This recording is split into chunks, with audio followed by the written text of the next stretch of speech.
Nakabinipisyo sa alalay para sa mas luwas ug andam nga mga barangay kun alab program ang upat ka mga barangay sa Governor Generoso sa Davao Oriental din 3,255 ka mga residente ang nakapahimulos. Nangunay si Governor Nino Sotero Oy Jr. sa pagbisita sa mga barangay aron mapalig-on ug masiguro ang pagpangandam sa katawhan sa posibleng kalamidad nga luwas ang mga residente. Sumala ni Governor Uy, kinahanglan nga proactive ang aksyon sa gobyerno ug maedukar ang mga residente sa pagpangandam sa kalamidad pinaagi sa programa. Dugang ni Uy, importanteng adunay alab program sa tanang barangay sa Davao Oriental ug gikinahanglan tabangan ang mga nanginhanglan nga walay gipili do na may kalamidad o wala.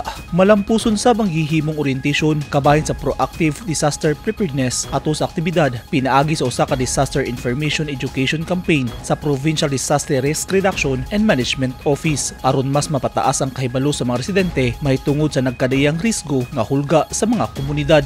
Gitunulan sab og tag 5 ka kilong bugas ang matag balay sa upat ka mga barangay gikan sa Provincial Social Welfare and Development Office. Gipasalig sa provincial nga gobyerno nga mahaturan gyud og gikinahanglan nga serbisyo ang katawhan sa tibuok 183 ka mga barangay sa Davao Oriental. Kaganiha, Pebrero 12 ang mga barangay sa La Union, Talisay, Cambalion ug Bitaugan sa San Isidro ang sunod nga girumbo sa provincial nga gobyerno.